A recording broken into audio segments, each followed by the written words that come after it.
Hello student. आज के lecture में हम लोग स्टार्ट करने वाले हैं क्लास 12 इलेक्ट्रोकेमिस्ट्री। ठीक है।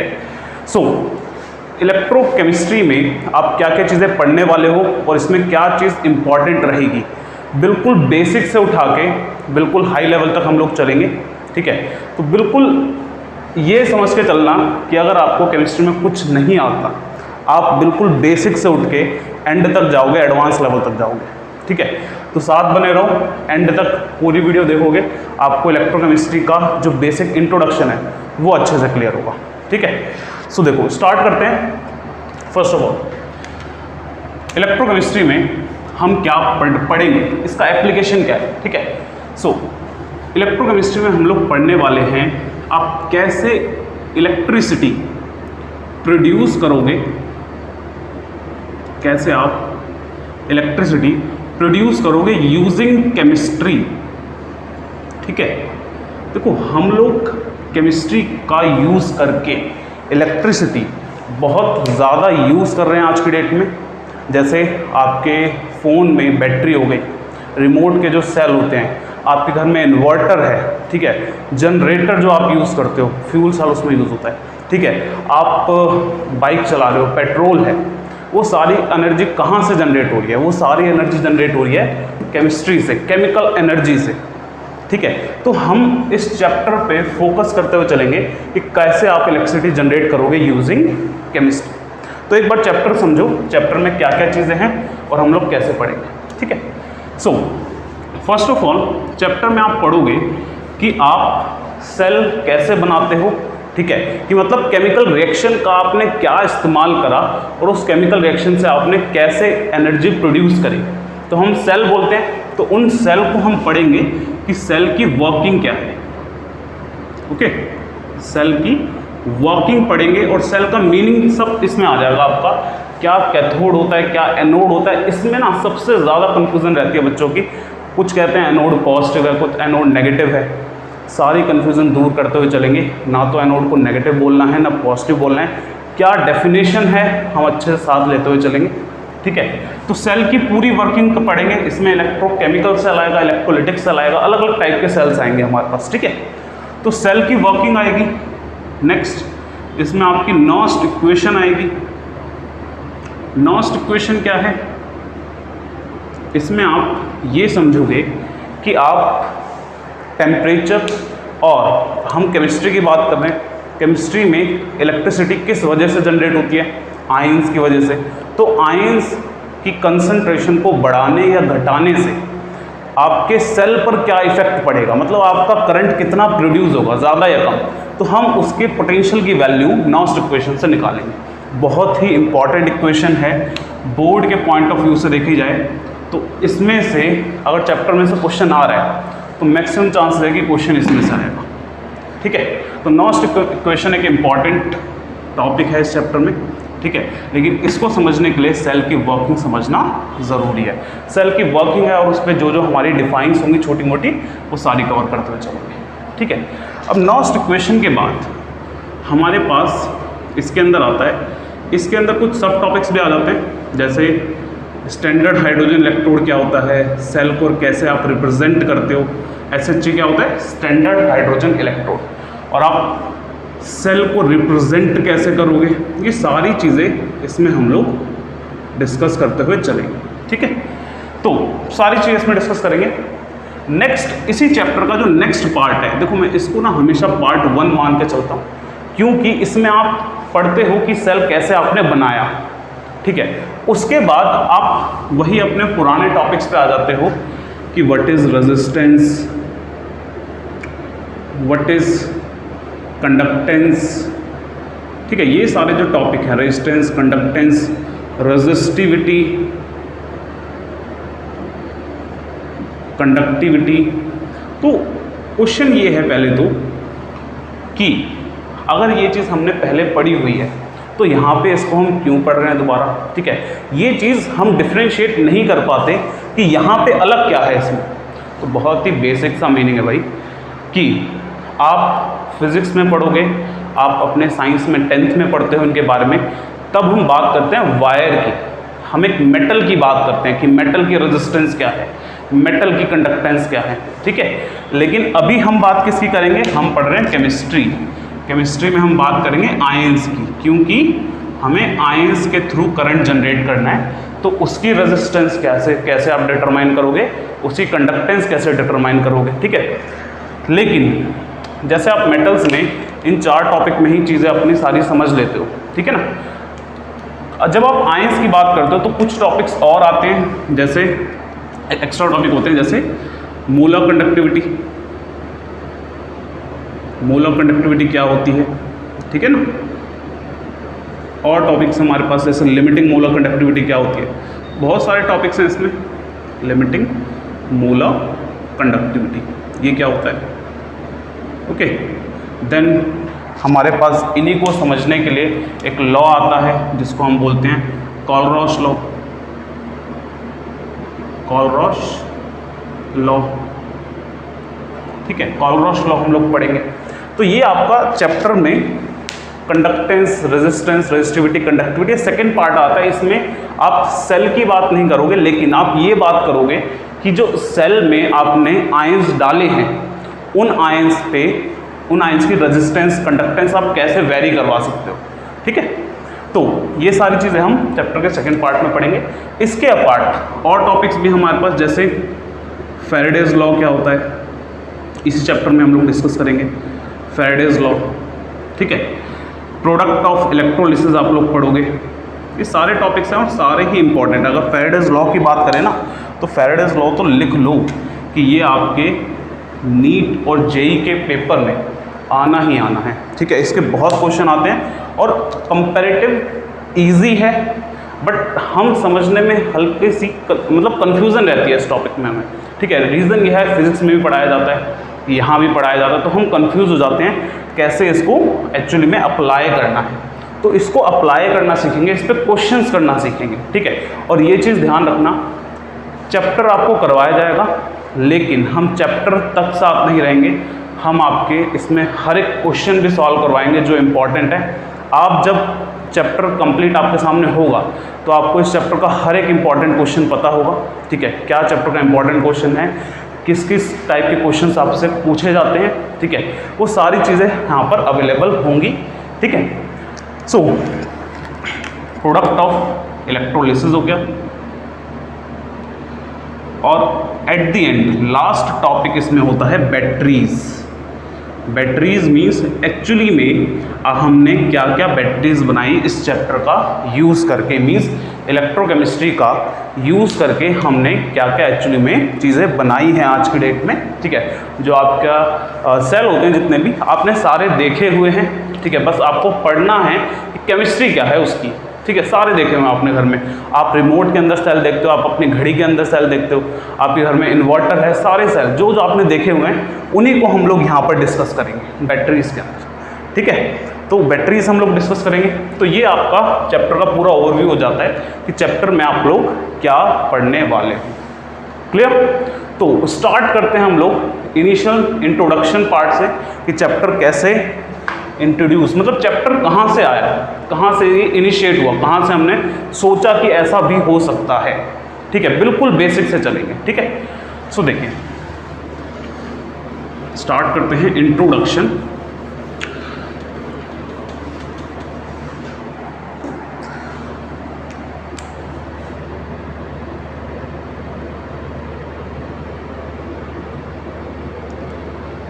इंट्रोडक्शन। सो हमने यहाँ पे ये तो डिस्कस कर लिया कि हम इलेक्ट्रिसिटी को जनरेट करेंगे केमिस्ट्री का की हेल्प लेंगे, लेकिन कैसे करेंगे। तो हमने क्या ऑब्जर्व करा कि रिडॉक्स रिएक्शन होती है। रिडॉक्स रिएक्शन हमें पता होगा, जिन्हें नहीं पता वो सुन लीजिए। रिडॉक्स रिएक्शन क्या होती है, एक ऐसी रिएक्शन जिसके अंदर oxidation as well as reduction होता हो, ठीक है। जिसके अंदर ऑक्सीडेशन और रिडक्शन दोनों प्रोसेस साइमल्टेनियसली हो रहे हों, उसको हम बोलते हैं रिडॉक्स रिएक्शन। नाउ ऑक्सीडेशन का मतलब क्या है, हमें ऑक्सीडेशन की बहुत सारी डिफाइंस पता है, बहुत सारी, ठीक है।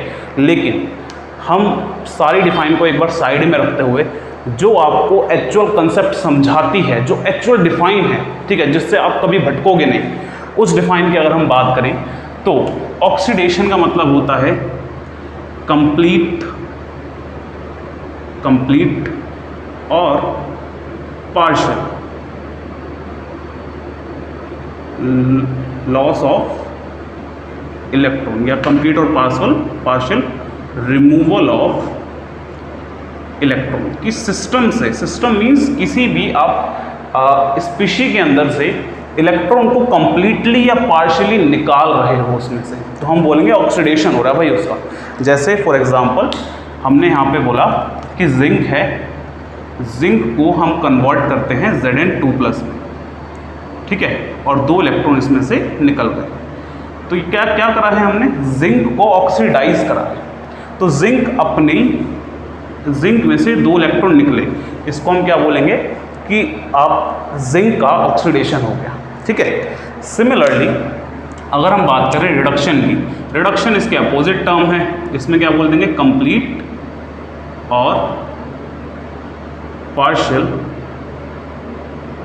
Addition of electron, okay, complete और पार्शियल एडिशन ऑफ इलेक्ट्रॉन। जैसे फॉर एग्जांपल देखो, मैं एग्जाम्पल भी वही लेके चल रहा हूँ जो आपके आगे यूज़ होंगे, ठीक है। ये जो एग्जाम्पल है ना, मैंने ऐसे ही नहीं लिखा, इससे हम सेल जनरेट करेंगे, ठीक है। हम यहाँ पे एग्जाम्पल लेते हैं, सपोज करो कॉपर 2+ है और इसमें हमने 2 इलेक्ट्रॉन ऐड करे, तो हमने क्या बनाया, हमने बनाया कॉपर, ठीक है। तो इसमें इलेक्ट्रॉन ऐड हो रहे हैं, इलेक्ट्रॉन ऐड होने को क्या बोलेंगे, रिडक्शन। तो देखो हमने क्या ऑब्जर्व करा, हमने ऑब्जर्व करा था रिडॉक्स रिएक्शन को। इस रिएक्शन को हमने ऑब्जर्व करा, हमने एक रिएक्शन देखी, एग्जाम्पल लिख लेते हैं हम, zinc solid plus copper 2+ aqueous gives Zn2+ aqueous plus copper solid. So हम इस रिएक्शन में क्या ऑब्जर्व करते हैं कि ये रिएक्शन एक स्पॉन्टेनियस रिएक्शन है। अब ये स्पॉन्टेनियस वर्ड एक नया आया हमारे पास। तो स्पॉन्टेनियस रिएक्शन का मीनिंग क्या होता है, स्पॉन्टेनियस, इसका मीनिंग ऐसी रिएक्शंस जो कि अपने आप हो जाए या एक बार इनिशिएशन से हो जाए, ठीक है। मतलब ओवरऑल जिसमें आपको एनर्जी निकलती हुई नजर आए, आपको एनर्जी देनी ना पड़े, ओवरऑल जिसमें एनर्जी निकले, ठीक है। सो हमने ऑब्जर्व करा कि ये रिएक्शन एक स्पॉन्टेनियस रिएक्शन है, ठीक है। और स्पॉन्टेनियस रिएक्शन का मीन्स कि इसमें से साथ में रिएक्शन होने के साथ साथ एनर्जी भी निकल रही है, और रिएक्शन में जब एनर्जी निकलती है तो उस एनर्जी को हम लोग बोलते हैं केमिकल एनर्जी। ये कौन सी एनर्जी हुई, ये एनर्जी हुई केमिकल एनर्जी, ओके।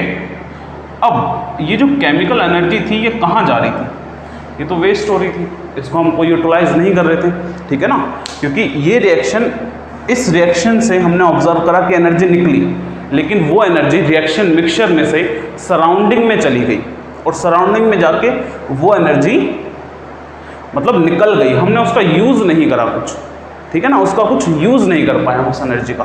तो हमने क्या देखा कि एक रिडॉक्स रिएक्शन है ये। अब रिडॉक्स रिएक्शन के अंदर हमने ऊपर पढ़ा क्या कि ऑक्सीडेशन भी होता है और रिडक्शन भी होता है। तो यहाँ पे हो क्या रहा है कि जिंक यहाँ से यहाँ जब जा रहा है तो इस यहाँ पे इसके ऑक्सीडेशन स्टेट 0 है, और 2+ में जा रहा है, मतलब इसमें से 2 इलेक्ट्रॉन निकले होंगे, पक्की बात है बिल्कुल, क्योंकि जब कोई 0 ऑक्सीडेशन, 0 चार्ज है इसके ऊपर, 0 ऑक्सीडेशन स्टेट है और उस पर 2+ आ जाए, मतलब 2 इलेक्ट्रॉन उससे निकाल लिए गए, ठीक है। और यहाँ पे 2+ है और ये 0 पे चला गया, इसका मतलब है कि इसमें से 2 इलेक्ट्रॉन ऐड करे होंगे, ठीक है, इसमें 2 इलेक्ट्रॉन ऐड करे होंगे। अब ये जो यहाँ से 2 इलेक्ट्रॉन निकले हैं, वही तो 2 इलेक्ट्रॉन यहाँ पे ऐड हुए होंगे, कोई एक्सटर्नल सोर्स से हमने इलेक्ट्रॉन थोड़ी ना प्रोवाइड करें, हमने जिंक से जो इलेक्ट्रॉन निकल रहे हैं वही इलेक्ट्रॉन कॉपर में ऐड हुए, ठीक है ना। तो एक्चुअली में हो क्या रहा है, जिंक से इलेक्ट्रॉन निकलकर कॉपर में ऐड हो रहे हैं, तभी जिंक Zn से 2+ स्टेट में आ गया और कॉपर 2+ से कॉपर 0 स्टेट में आ गया, यानी कि इलेक्ट्रॉन का ट्रांसफर हो रहा है। ये बात हमने ऑब्जर्व करी कि इलेक्ट्रॉन का ट्रांसफर हो रहा है। अब क्वेश्चन ये आया कि अगर हम इन इलेक्ट्रॉन के ट्रांसफ़र को एक वायर के थ्रू करवा दें तो क्या होगा, इलेक्ट्रॉन अगर वायर में मूव करेगा मींस जिंक से जब कॉपर में इलेक्ट्रॉन जा रहा है तो वो एक वायर के थ्रू जाएगा, और वायर के थ्रू जाएगा तो क्या होगा, इलेक्ट्रॉन का फ्लो होगा, इलेक्ट्रॉन के फ्लो से करंट प्रोड्यूस होगा, और वो जो इलेक्ट्रॉन के फ्लो करवाने में जो एनर्जी यूज़ होगी वो एक्चुअली में यही एनर्जी है। तो अगर हमने इलेक्ट्रॉन का फ्लो करवा दिया तो ये जो केमिकल एनर्जी यहाँ निकल रही है ना वो नहीं निकलेगी, बल्कि आप इलेक्ट्रिसिटी जनरेट करोगे और उनको आप स्टोर कर लोगे, ठीक है ना।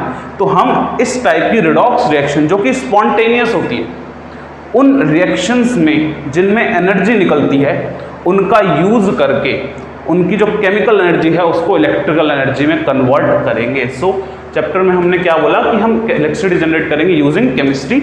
मोर एक्यूरेटली अगर हम बोलें तो यहाँ पे हम दो सेल्स के बारे में पढ़ेंगे, ठीक है। यहाँ पे हम दो चीज़ों के बारे में पढ़ेंगे। फर्स्ट हम लोग केमिकल एनर्जी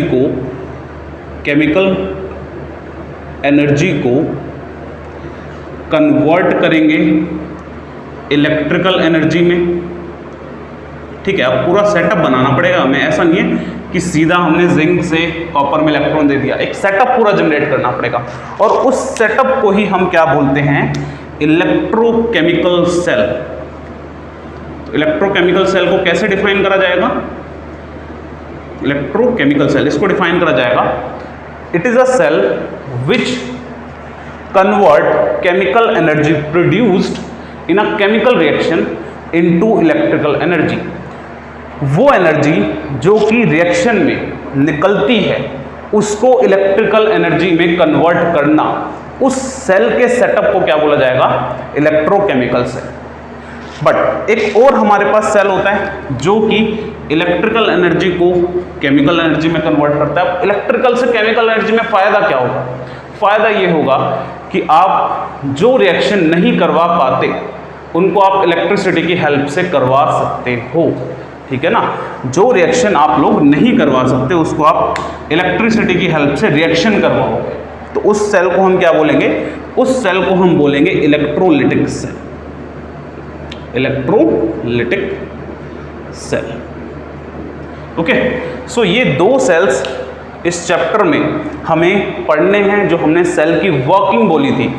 इस सेल की और इस सेल की, दोनों सेल्स की वर्किंग हम लोग पढ़ेंगे, कैसे सेल पूरा सेटअप होता है, उसमें क्या क्या आपके पास एलिमेंट्स होते हैं, किन किन चीज़ों को हमें डिफाइन करना है, ठीक है। सो ये हो गया आपका इंट्रोडक्शन वाला part. Okay, so next lecture में हम लोग डिस्कस करेंगे वर्किंग ऑफ सेल, ठीक है। वर्किंग ऑफ सेल को हम नेक्स्ट लेक्चर में डिस्कस करेंगे। Okay, I hope you like this video. Thank you.